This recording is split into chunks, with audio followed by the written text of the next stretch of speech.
You've sat on the sidelines for 3 years waiting for a big crash that, let's be honest, is just not happening. Prices in all of California have just remained steady, if not a little bit of a rise. But the one thing that has happened is we've gotten into a zone where we're starting to get normalized and we're starting to see a little bit more days on market. And why is that good? That is good because that means that you can start to negotiate.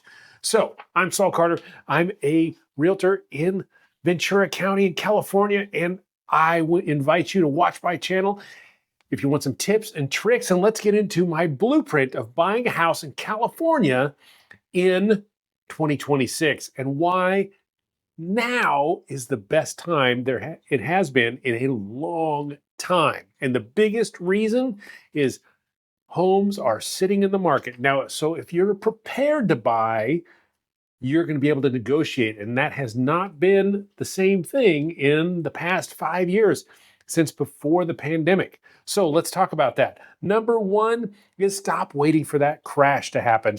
The stability in all of California is basically there. We are seeing prices fluctuate a little bit up. We've seen a couple areas where they've dropped a little bit down, but basically they are staying nice and flat. And so the one thing that has started to creep up is the inventory. But for some reason, that has not moved those prices down real hard, which is a double-edged sword. It means you're really not going to go out there and find that amazing deal where you got like 30% off, but you are going to be able to, once you get in the game, take advantage of that continued equity as it builds up in California. So, now is a wonderful time from item number one, which is just getting in, taking advantage of that California real estate market stability.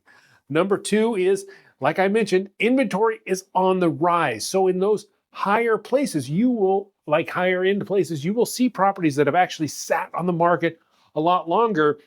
And there is some opportunity there. It's not always going to be wrapped around price. It's going to be wrapped around negotiating some other terms. And you might even be able to get the seller to buy down your points on your mortgage, because a lot of people love to make sure that they get that sales price, but they don't necessarily net that big number. But if you can stroke their ego, you can take advantage of that, right? Number three is we have seen a huge boost in insurance rates. Now, what does that mean? That is a huge warning if you're buying, especially in a wildfire zone in California. But it means that over the last few years, we've seen huge spikes in insurance rates, and there's a lot of people who have to get out of the market.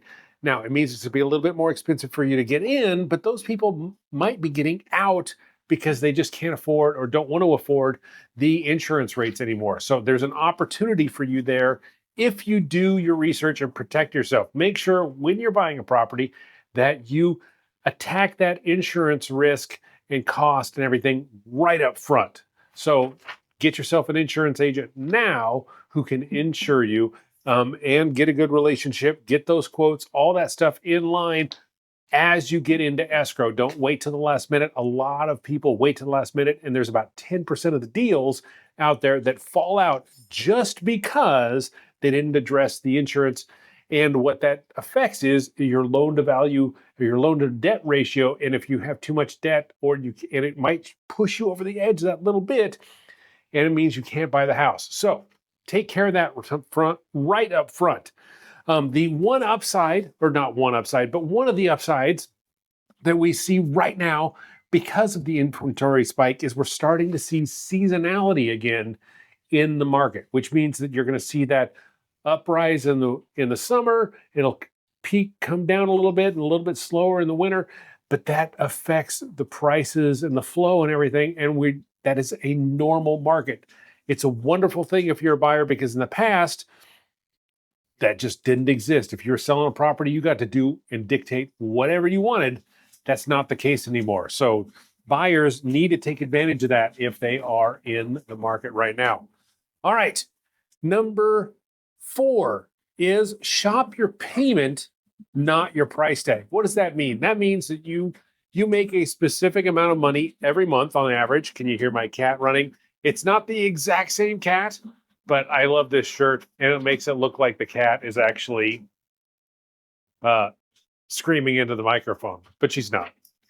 There's a big wheel over to the right-hand side here that she's running on. Anyway, enough about that. But the uh, the pricing. So what you want to do is not say, hey, I want to buy $1 million home. You say, I want to buy a home that has this payment because that fits into my amount of mortgage I can afford on a monthly basis. What is that mortgage going to include? It's going to include your principal and interest, your insurance, and your taxes primarily, right? There are other expenses of buying a home, but those are the primary items that you need to include in that. That's where you need to start shopping. Is you need to go out there and get yourself a lender to help you figure out exactly how much you can afford, and then back that off to how much you want to afford in the market and find that home that fits in that range. So don't think, hey, I want to buy $1 million home. Think, I want to buy a $4,500 mortgage, something like that along those range, right? Does that make sense? What's really cool about that is for the first time in a long time, there was a super quick moment where interest rates were actually under that 6 range, but they are still in the low 6s, right? And I personally expect that to change over the course of the year and actually get a little bit better. But that's not something you should count on because until you buy a home, you're not getting yourself in the equity game, right? And so anyway, so number 5 on the list is don't just run out there with a pre-approval letter. That effectively is a worthless piece of paper. And what we want to do if you're buying a home in 2026 is put yourself in the strongest possible position. And what does that look like? That looks like actually having an approval letter. That means that your lender has gone through the work of getting your W-2s and you're figuring out all the different things to actually get you approved. It doesn't mean you're 100% approved, but if you get an approval letter as opposed to a pre-approval letter, I could go get a pre-approval letter from somebody in 10 minutes. It effectively is worthless. I could probably just call somebody up and have them ship it over to me without giving them any information whatsoever. And so it doesn't really hold the weight as it used to if you send that over with an offer. But if you have an approval letter, there is some teeth there, and that's it puts you in a much better negotiating point. All right. Now, number 6 is we want to spot the right team. Now, I've been doing real estate since 2002. Yeah, it's actually funny because I look at the number of my real estate DRE number and it's so low, and there's so many people out there who have such high numbers compared to me. I feel like I'm a million years old. Now, just because you've been in the game a long time doesn't mean you know what you're doing. Let's be honest. But find a realtor and a team that works together and understands real estate and is willing to negotiate. That doesn't necessarily mean that they're about putting themselves first. You're looking for a team that puts you first, right? That means that you want to find a buyer's agent if you're a buyer. You want to find a listing agent if you're a listing. And you don't want to have that person be the same person, right? If you're going in, you want them to be able to negotiate on your behalf if you're a buyer. If you're going through the listing agent, that is not a thing that can actually happen. So think about that when you're doing it. Doesn't mean that you can't do it. It just means that you need to be aware of that and the pitfalls potentially if you write an offer through the listing agent. There can be some upsides, but there can be some big downsides too, because that listing agent is required by law to represent the seller above the buyer. Basically, how that works out. All right. So, number 7 on the list is negotiations are returning. And how do we take advantage of that? Well, we look for properties that we like, because you don't want to buy a property just because it's been on the market a long time. Buy a property because it's been a long time and it's the house that you want. But the longer it's been on the market, the more opportunity you have as a buyer to negotiate. That means a couple things. One, you don't have to walk in and make a decision in 5 minutes. You might be able to go back 2, 3 days or a week or 2 weeks later and be able to really put that whole property into your brain and sleep on it and pray on it and all the different things to make sure that it's the property that you want. That doesn't mean that's going to happen every single time, but don't let people pressure you into a property that you know you don't want to buy. Because if you get into escrow, all that's going to do is make you get out of escrow and maybe cost you some money, inspections, and all that other stuff.